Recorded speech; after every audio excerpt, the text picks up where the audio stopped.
이재명 대통령이 내년도 예산안 협조를 당부하는 국회 시정연설을 했습니다. 이 대통령은 인공지능 집중 투자를 통해 도약과 성장의 미래를 열겠다는 의지를 드러냈습니다. 이에 더불어민주당은 AI 시대를 여는 첫 번째 예산이라며 적극 환영했습니다.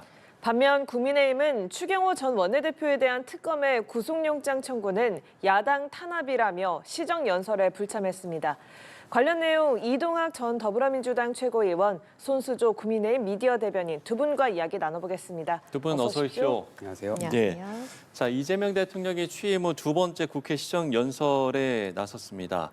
내년도 예산안에 대한 방향과 또 정책적인 필요성을 설명했는데 무엇보다 AI 투자 필요성을 강조했거든요. 이 시정연설 어떻게 들으셨는지요? 네, 우선 국회를 존중한다는 차원에서 직접 오셔가지고 이렇게 연설을 하는 것은 매우 바람직하고 또 국회가 정상화됐다, 또 민주주의가 정상화됐다 이렇게 이제 평가할 수가 있겠고요. 네. 앞으로 이 예산안 관련돼서 한 달 정도의 이 토론이 서로 있을 거거든요, 여야 간에. 아마 그런 것들도 야당과 설득을 하기 위한 노력을 열심히 할 것으로 보고요. 예. 내용과 관련돼서는 AI 예산이 예년에 비해서 보통 한 3조 원 정도 썼는데 10조 원대로 늘었거든요. 3배 정도 늘었습니다. 그래서 첫 번째 AI 이제 이 개발을 위해서 들어간다라고 하는 의미가 나름대로는 여당에서 평가를 하고 있는 것이고요. 예, 예. 이걸 통해서 결국 연결되는 게 R&D 예산입니다. 35조 원이 책정됐어요. 그래서 미래 예산, 그러니까 현재와 미래를 다 잡는 그런 예산안이라고 평가할 수 있겠고, 제가 개인적으로 아주 의미 있게 봤던 것은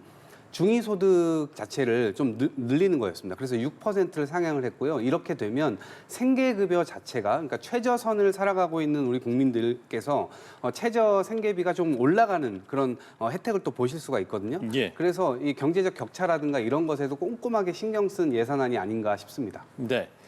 22분 연설 동안 AI란 단어를 28번 언급한 것으로 전해졌는데 이 시정연설 어떻게 들으셨는지요? 네, 이제 내년 예산안에 대한 시정 연설이 있었는데요. 728조입니다. 이 728조는 그러니까 지난 정부권보다 약 8% 높은 예산이고요. 역대 최고 상승률을 보입니다. 이 728조 안에서 그래서 이재명 이제 대통령이 시정 연설에서 28번 AI를 말씀하셨는데 그래서 AI에 대한 예산이 얼마인가 봤더니 10조입니다. 728조에서 10조는 뭐 1.5% 정도도 안 되는 수준이죠.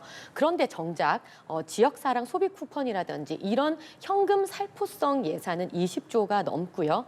뭐 이번에 소비 쿠폰 예산도 13조였죠. 그러니까 그만큼 어쩌면 내년 지방선거를 앞둔 현금성 살포 예산이 다수 들어있지 않나. 근데 하지만 포장은 AI라는 어떤 섹시한 워딩을 사용해서 연설을 하지 않았나라는 생각을 지을 수가 없습니다. 사실상 728조의 예산 정말 확장 재정을 말씀을 하셨는데요. 지금 대한민국이 GDP 대비 국가 부채가 굉장히 심각한 상태입니다. 지금 뭐 1,400조 국가 채무 이런 상황이라고 하는데 예를 들어서 한 해에 뭐 25만 명 정도 아기가 태어난다면 아기 한 명이 태어나자마자 약 5억 정도의 빚을 지는 수준입니다. 그러니까 그만큼의 굉장히 미래 세대의 예산을 뺏어 쓰는, 미래 세대의 호주머니에 있는 돈을 뺏어 쓰는 상황이기 때문에 이러한 정말 확장 재정을 말하는 그런 이 현금 살포성 예산은 미래 세대의 어떤 역풍을 막기 힘들어 보입니다. 네, 이재명 정부 내년도 예산안을 위한 시정 연설에 대한 여야의 반응이 극과 극으로 갈렸습니다. 관련 발언 듣고 와서 대담 이어가겠습니다. 대통령 시정연설은 국민께 전하는 감사의 편지이자 내란이 망친 민생 경제를 살리겠다는 결의문이었습니다. 일시적으로 뿌리는 그런 예산 편성 줄여야 된다고 생각합니다. 나라 전체가 빚더미에 앉게 될 것입니다. 네, 민주당에서는 30번 이상의 박수 그리고 환호를 보내면서 A급 연설이다라고 평가한 반면에 국민의힘에서는 시정연설에 일단 전원 불참하기도 했고요. 또 말잔치, 빚잔치, 표잔치로 뒤덮였다면서 맹공을 퍼부었습니다. 이렇게 극명하게 갈리는 여야의 반응 어떻게 보셨습니까? 그러니까 국민의힘에서 뭐 건전 재정을 얘기하면서 확장 재정하면 안 된다라고 하는 이제 룰로 얘기를 했고 또 지역 상품권에 관련해서 지금 24조 원이 뭐 풀린다. 근데 그거를 준비하는 게 1조 5천억 정도 이제 배정이 됐는데 저는 전 세계에서 자영업자가 가장 많은 나라입니다. 그러니까 기업이 하나 망할래도 그 기업이 망하면 그 노동자들이 뭐 잘려나가고 또 월급 못 받게 되고 또 다른 소비를 할 수가 없는 그런 상황으로 이어지기 때문에 기업을 지원하는 거는 그건 또 좋다 그래요. 그러니까 기업도 결국엔 우리나라 경제의 한 축이고요. 자영업도 한 축입니다. 그런 차원에서 소비 지원 정책을 다른 나라가 하지 못하고 있는 상황에서 우리나라는 어쨌든 자영업자가 너무 많은 비율이기 때문에 저는 불가피하게 이런 자영업자 정책은 반드시 필요하다라고 생각을 하고요. 네. 그리고 윤 정부에서 건전재정을 많이 얘기를 했는데 네. 그런데 30조, 50조씩 해마다 펑크가 나버렸어요. 그러니까 본인들이 세입 세출 이거 아예 계산도 잘못해가지고 빵꾸가 보통 난 게 아니었단 말이에요. 근데 그거를 전부 다 다시 뒤에서 추경으로 또 메꾸고 알게 모르게 빚으로 다 메꿔 왔단 말이에요. 그러니까 진짜 건전 재정을 했는가? 그렇지 않다는 겁니다. 그런 차원에서 미래 개척이나 뭐 R&D 예산 줄이고 이러면서 미래 개척에도 완전히 소홀했고 오히려 몇십 년을 후퇴시킨 그런 결과들을 가져왔죠. 근데 저는 이번에 어찌됐건 민주당 정부 그리고 이재명 정부에서는 그런 현재와 미래를 다 잡는 그리고 아마 상반기 하반기 때 계속해서 지금 이 추진됐던 어떤 예산안이 이제 통과가 된다고 한다면 그런 것에 대한 어떤 피드백이 바로 오게 될 겁니다. 그럼 거기에서 지금 얘기하시는 뭐 확장 재정의 문제나 이런 것들은 또다시 가감이 될 것이고요. 또다시 준비돼서 보완되는 어떤 그런 이 역할이 있을 거라고 생각하기 때문에 지금 수준에서 아마 야당에서는 건전 재정 해야 된다라고 비판을 하실 수 있겠으나 그 부분도 당연히 유념을 해야 되겠으나 지금 정부가 가지고 있는 기조대로 현재 민생을 살리고 미래를 준비하는 데 있어서 지금의 예산은 전 불가피하게 필요하다 이렇게 생각합니다. 네, 국민의힘에서는 역대 최대 적자 예산이다, 포퓰리즘 예산이다라고 이야기를 하고 있는데 민주당에서는 굉장히 극찬을 했단 말이죠. 어떻게 보셨어요? 네, 뭐 당연히 이제 예산안에 대해서 민주당과 국민의힘의 평가는 다를 수밖에 없겠죠. 근데 기본적으로 저는 뭐 소비 쿠폰이라든지 이런 현금 살포성 이제 예산이 자영업자들을 위한 예산이라고 생각지 않습니다. 이렇게 이제 돈이 이제 풀림으로써 물가가 정말 최대 상승치로 오르고 그런 거에 대한 이제 피해 또한 자영업자들이 보고 있는 부분이 있기 때문에 이러한 이제 현금 살포성 예산이 과연 자영업자들에게 득이 되느냐 하는 부분을 좀 따져봐야 된다고 생각을 합니다. 이제 왜 말잔치냐라고 했을 때 AI 그렇게 이야기를 했지만 사실상 AI 얼마나 아나요? 얼마 전 AI로 조작된 녹취서를 국회에서 틀고 그것이 마치 실제 녹취라고 했던 것이 민주당 아닌가요? 정말 AI에 대한 어떤 기본적인 그런 상식도 없는 상태에서 어떤 AI를 위한 예산을 한다는지 조금 의문스럽고요. 사실상 이 AI를 한다는 것은 결국 기업이 하는 것이죠.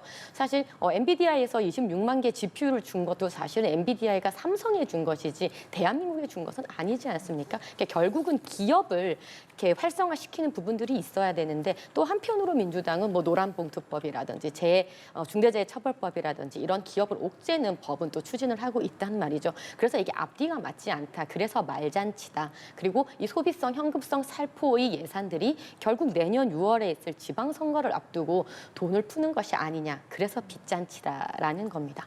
예. 자, 이제 예산 전국에서 앞으로 여야가 치열하게 좀 맞붙을 것으로 예상이 되는데 과연 입장차를 좁힐 수가 있을지 저희도 계속해서 지켜볼 필요성이 있을 것 같습니다. 자, 그런가 하면 오늘 이제 국민의힘이 이 시정 연설에 불참을 했는데 추경호 전 원내대표에 대한 구속영장 청구에 항의를 하면서 이 시정 연설에 불참을 했습니다. 특히 이제 장동혁 대표는 이번이 대통령의 마지막 시정 연설이 돼야 한다라고 말했는데 이 발언은 좀 어떻게 들으셨어요? 네, 우선 이게 정부가 바뀌었습니다. 그래서 지금 경제의 청신호가 켜지고 있고 뭔가 정상화되고 있다는 느낌을 계속 주고 있죠. 예. 이제 그런 상황에서 주식시장에 그것이 반영돼서 지금 코스피가 괜히 연일 계속 오르고 있는 상황이잖아요. 최근에 국민연금만 보더라도 거의 200조 가까이를 벌었다는 거 아닙니까? 네네. 그러니까 이게 30년 정도를 뒤로 늦출 수 있을 만한 엄청난 그러니까 경제의 청신호가 켜지면 우리가 미래 세대의 자금을 뭐 땡겨 쓰는 것 같아도 실제로는 그걸 버는 역할들을 하고 있는 겁니다. 그래서 그런 예산이라고 생각하고 근데 그런 예산안을 짰음에도 불구하고 추경호 전 원내대표에 대한 뭐 이 불체포 특권을 존중한다고 말하면서도 이것을 보이콧하는 것은 말과 행동이 완전히 다른 행동이에요.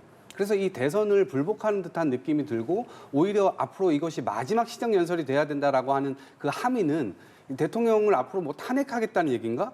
근데 그게 한계가 있을 거예요. 왜냐하면 국민들이 그거를 엄청나게 지원해주거나 지지해주거나 최소한 그런 게 있어야 되고 또 탄핵의 요건인 본인들 스스로가 180석, 200석이 돼야 되는 거거든요. 근데 그런 거 안 갖추고 있어요. 그런 상태에서 국민의 지지마저 계속 지금 떠내려가고 있는 상황인데 이런 방식으로 나가면 국정의 발목을 잡는 소수 야당이 돼서 실제로 발목도 못 잡고 그냥 발목 잡는 모습만 보여서 국민의 지지마저 떠나가게 만드는 그런 아주 안 좋은 이 선례가 될 수 있을 거라고 보는데 오히려 지금 눈치를 봐야 될 건 민주당 눈치를 볼 게 아니라 국민 눈치를 보고 국민들이 원하는 행동들을 할 때 그게 국민의힘의 확장도 되고 국가에도 기여할 수 있는 길이다. 저는 이렇게 생각합니다. 예. 오늘 이제 상복 입고 이 시정연설에는 불참을 했는데요. 오늘 그 모습들을 좀 어떻게 보셨고 장도영 대표의 발언 어떻게 받아들여야 됩니까?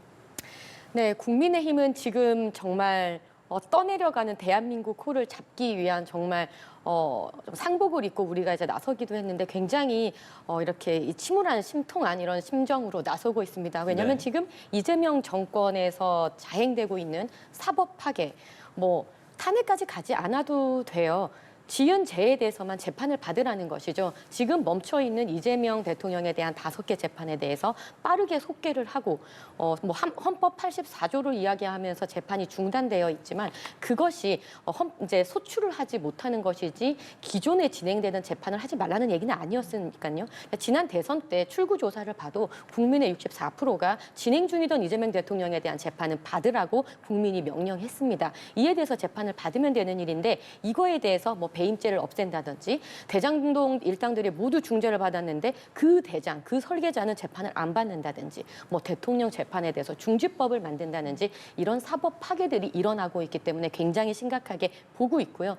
또 뭐 11.5 대책 등 부동산 대책이 굉장히 또 지금 경제를 파괴하고 있고 또 안보는 또 어떻습니까? 뭐 이재명 대통령이 마치 북한을 대변하는 듯 미사일 발사에 대해서도 김정은이 많이 참았다. 뭐 이런 식의 인터뷰를 하는 등 안보도 파괴되고 있습니다. 그래서 굉장히 지금 대한민국이 침몰하는 그 호흡, 배 안에 있다고 생각을 하고 굉장히 결연한 마음으로 임하고 있는 중입니다. 네, 재판 중지법 등과 관련된 내용은 잠시 뒤에 이야기를 더 자세히 나누도록 하고요. 지금 내란 특검에 대한 이야기를 나눠보도록 하겠습니다.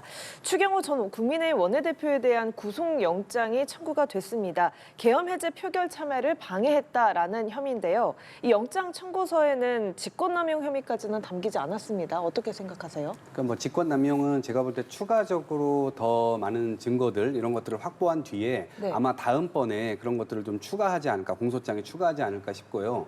지금은 이제 어찌됐건 당시에 계엄의 밤에 대통령하고 통화를 했단 말이에요. 그리고 총리하고도 통화를 했습니다. 정무수석하고도 통화를 했습니다. 그리고 실체적으로 드러난 진실은 그날 국회로 모이라고 했다가 당사로 모이라고 했다가 다시 국회로 모이라고 했다가 4번인가를 바꿔요. 근데 사실 그 엄청난 혼란기에 머리가 2개였던 겁니다. 사실 당대표를 중심으로 일사불란하게 당의 입장이나 이런 것들이 정리되었어야 됐는데 추경호 원내대표가 대통령과 통화하고 난 다음에 그러한 이 협조적인 모습을 보이지 않았고 원내는 내 소관이다라고 하면서 당대표와 자꾸 다른 시그널, 다른 장소를 공지를 했단 말이에요. 예. 이것은 이 뭐 본인 스스로가 아주 뭐 소극적으로 대통령의 계엄 행위를 도와주려고 했었던 것 아니냐라는 해석을 낳고 그날 밤에도 저희가 뭐 민주당 뭐 기자분들, 민주당 지지자들 혹은 뭐 여러 학자분들 모여 있는 제가 개인 카톡방이 있는데 거기에서 그날 밤에 한동훈의 길과 추경호의 길은 역사에서 완전히 갈릴 것이다라고 판단을 했었습니다. 그런데 그게 아니나 다를까 지금 딱 특검에서 이런 지점을 문제를 삼을 수밖에 없는 겁니다. 그리고 어쨌든 추경호 원내대표뿐만 아니라 이 당시에 추경호 원내대표와 같이 있었던 당직자분들, 그다음에 함께 있었던 의원들 8명. 그분들은 본청에 있었으면서도 불구하고 이 본회의장에 들어와서 표결을 하지 않았단 말이에요. 그러면 입법부는 도대체 그렇게 이 독재 국가를 만들려고 했었던 이 행정 이 최고 이 원수가 들어오고 그 지시에 따라서 군인들이 들어오고 있는데 군인들은 소극적으로 저항을 하고 국민들은 이 목숨 걸고 여기 와서 막고 있는데 도대체 네. 국회의원으로서 뭘 한 거지?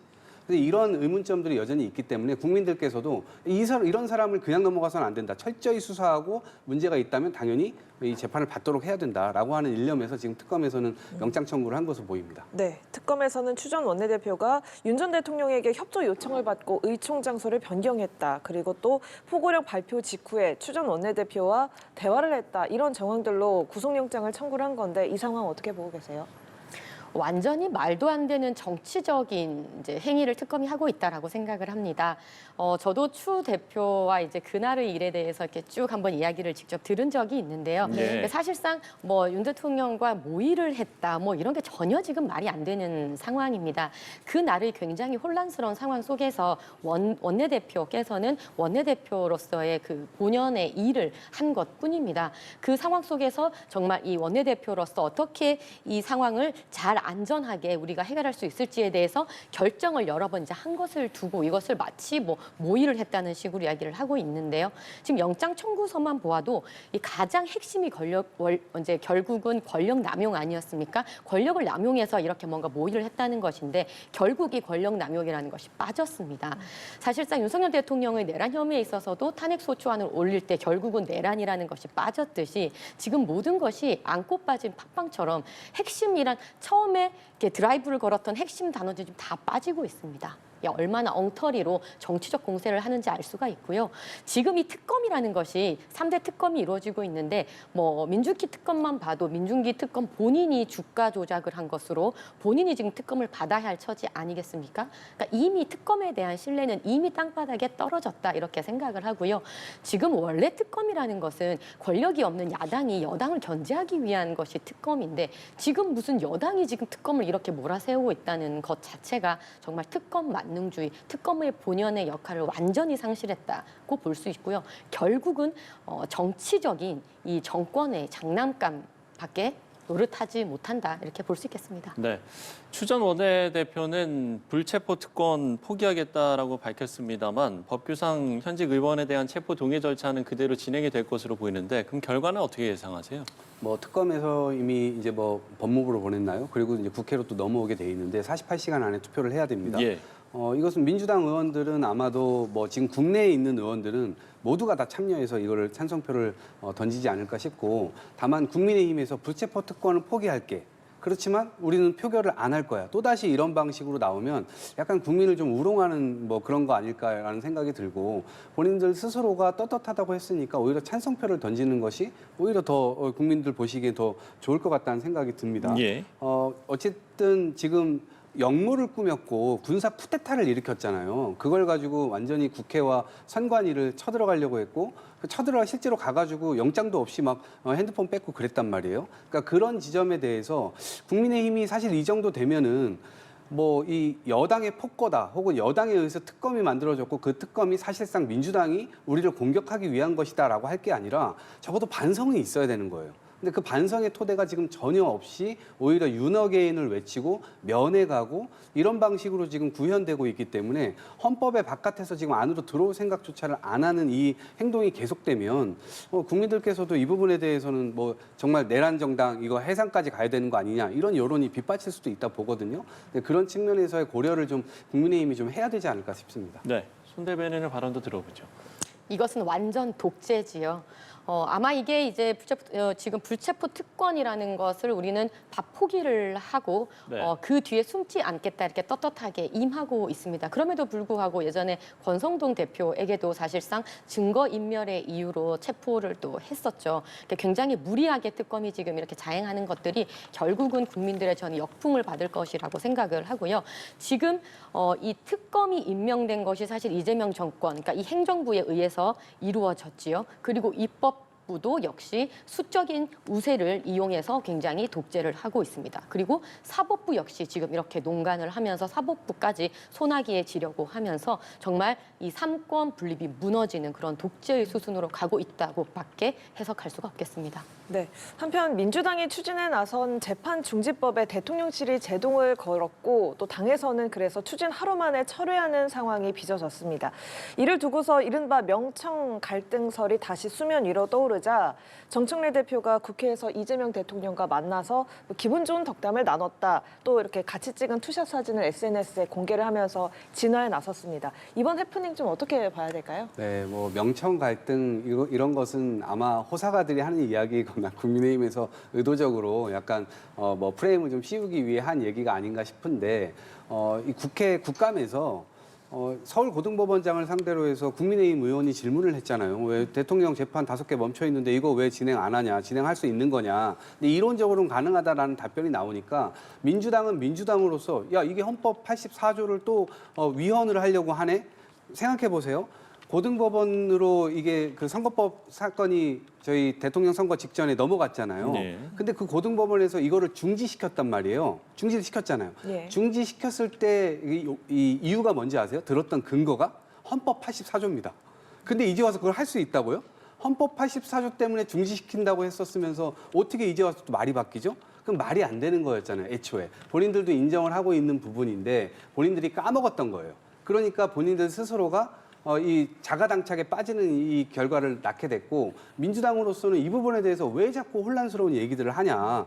이미 헌법학자들 대다수가 헌법 84조는 대통령의 이 국정 운영의 안정성을 위해서 담보해 놓고 있는 그런 조항인데 이거를 자꾸 했다 말았다 이렇게 할 수 있다고 해석을 한다면 국정 안정 5천만 국민의 삶이 어디로 가겠느냐 이런 비판 의식이 있는 겁니다. 그래서 네. 당은 당으로서 할 일을 했다고 보고 다만 이 부분이 에이펙이라든가 지금 대통령의 어떤 성과를 국민들께 좀 보고 드리고 이 부분에 대해서 설명도 좀 드려야 되는데 집중력이 좀 흐트러질 수 있으니 네. 앞으로 당에서도 이런 부분들은 조율해 가면서 하자라고 이제 전달을 저는 대통령실은 또 대통령실의 일을 했다 이렇게 네. 생각을 합니다. 갈등 아니라고 생각합니다. 네, 당에서도 당의 일을 했고 대통령실도 대통령실의 일을 했다.